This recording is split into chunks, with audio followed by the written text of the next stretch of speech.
Alright guys, it's Alpha Heavy Gamer. I'm back again with another video and I'm very excited about the J-10 Vigorous Dragon and the JF-17 Thunder. These aircraft represent some of the most modern tech coming out of China, and I think it's great that we're finally going to get to play them.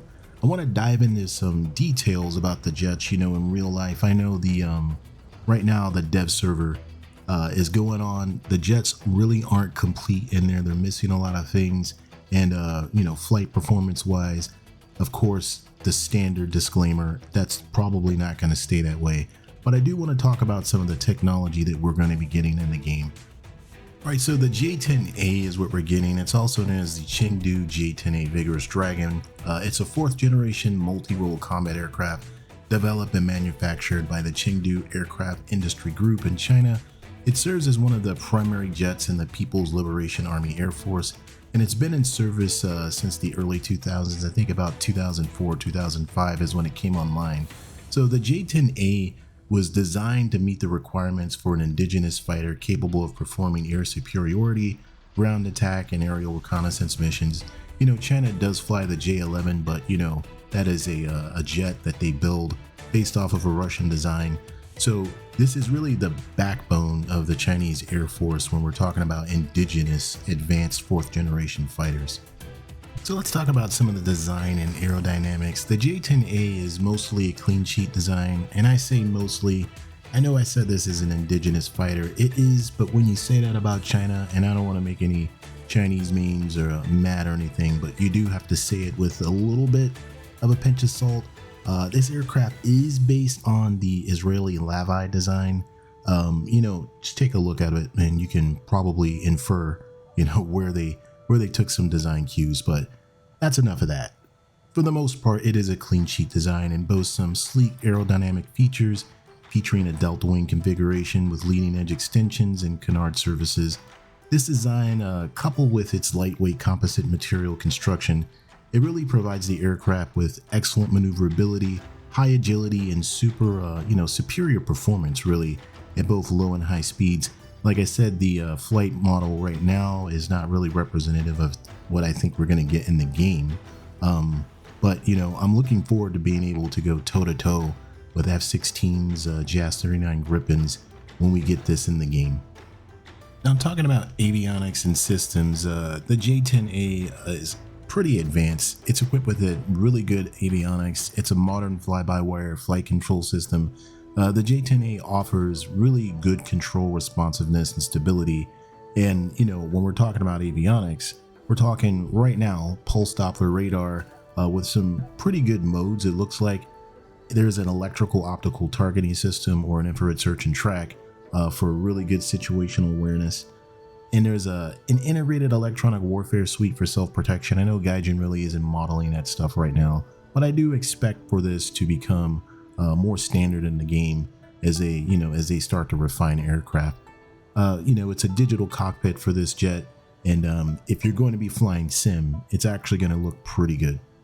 So the J-10A is powered by either a single afterburning turbofan from Russia, the AL-31FN, or the indigenous Shenyang WS-10A. I don't know which one we're gonna actually have right now, because if you look at the X-ray on the dev server, it says it has a Pratt & Whitney engine, which is really weird and off.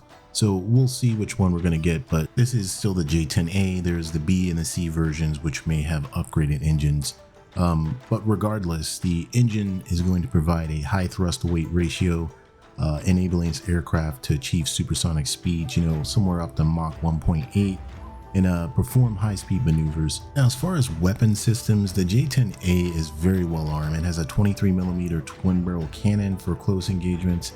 It has a total of 11 external hardpoints, allowing it to carry a wide variety of air-to-air and air-to-ground weapons. Some of the missiles like the PL-5E2, we have that, the PL-8, the PL-12, and there's a lot of precision guided and unguided rockets and bombs. You also have a thermal targeting pod that'll go on the front right chin mount. So really good weapons to reach out and touch enemies. Alright, so this jet's going to be around for a while in the game.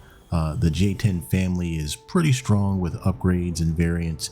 There's the J-10B already and the C.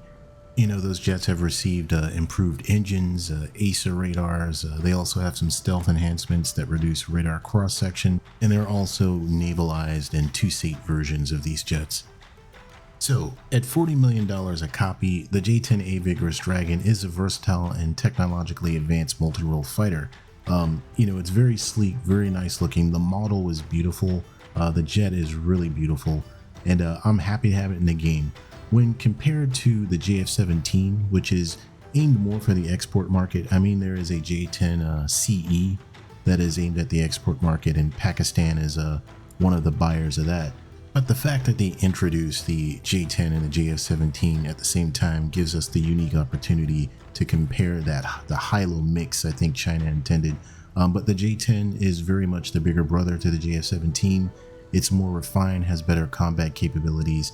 And the J-10 compared to an F-16 or a JAS-39, you know, I'm comparing those because they're roughly, roughly the same single-engine multi-role fighters.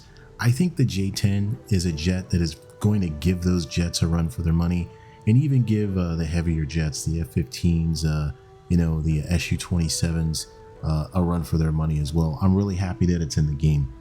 So switching over to the JF-17 Thunder here, you know, the affordable multi-role fighter for the modern battlefield, really. The JF-17 Thunder, it's also known as the CAC or PAC JF-17. It's a lightweight single-engine multi-role combat fighter, also developed by Chengdu Aircraft Corporation in conjunction with the Pakistan Aeronautical Complex. Pakistan and China have really cooperated a lot when it comes to developing weapon systems, and this is one of the successes right here. So this jet serves as a key fighter jet for the Pakistan Air Force, and like I said, it's export oriented.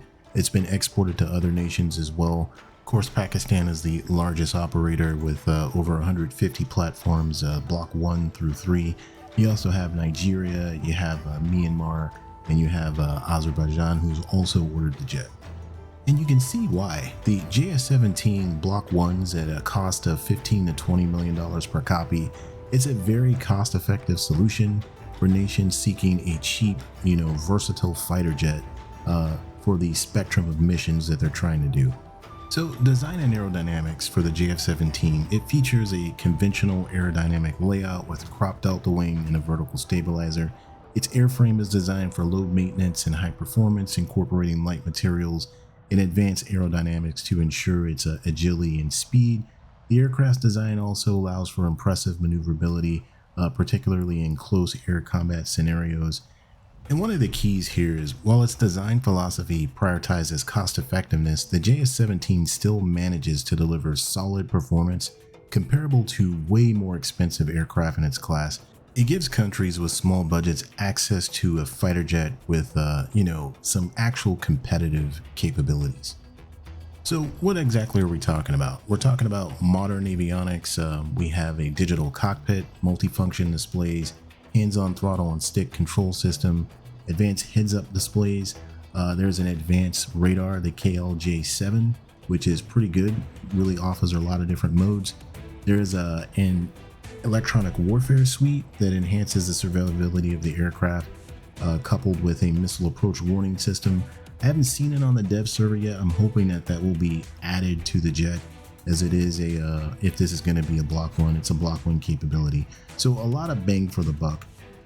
You also get pretty good power and performance. The JF-17 is powered by a single Kilmov RD-93 turbofan engine, the same engine you get from the MiG-29.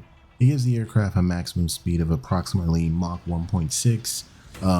So we got some pretty good engine power there, making it a pretty capable dogfighter.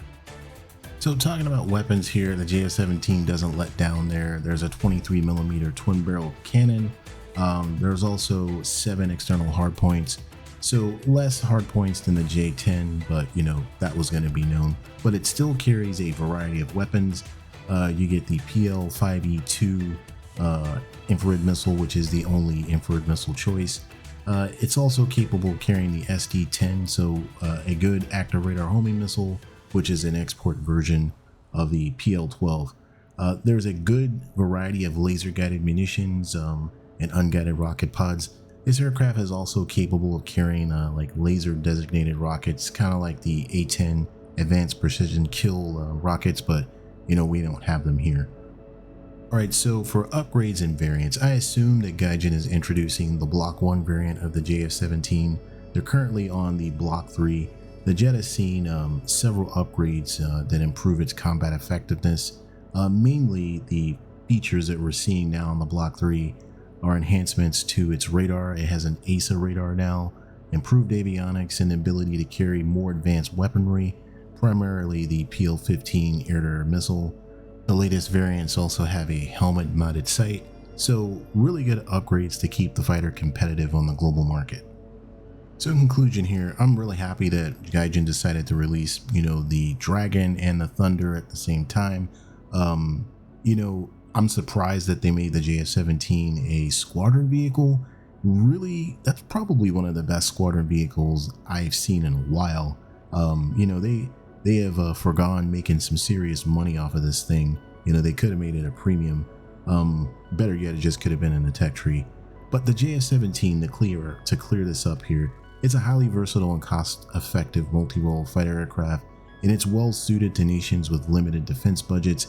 It's got modern avionics, reliable engine, flexible weapon systems. It provides a valuable balance between capability and affordability. So while it may not match the performance of higher-end fighters like the J-10, F-16, or the JAS-39 Gripen in every respect, the JF-17 still offers a practical and powerful solution for air forces seeking to modernize their combat aircraft.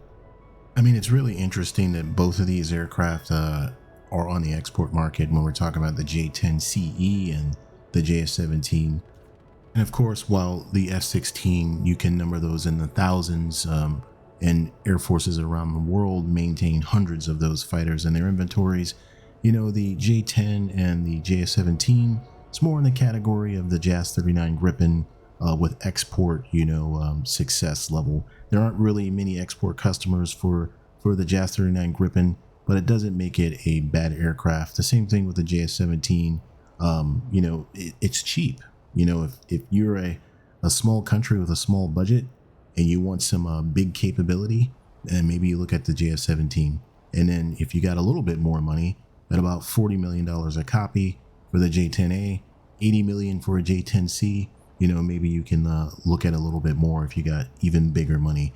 All right, guys, I'm babbling now, probably because I really love these jets. But thanks for watching the video if you stuck around to the end.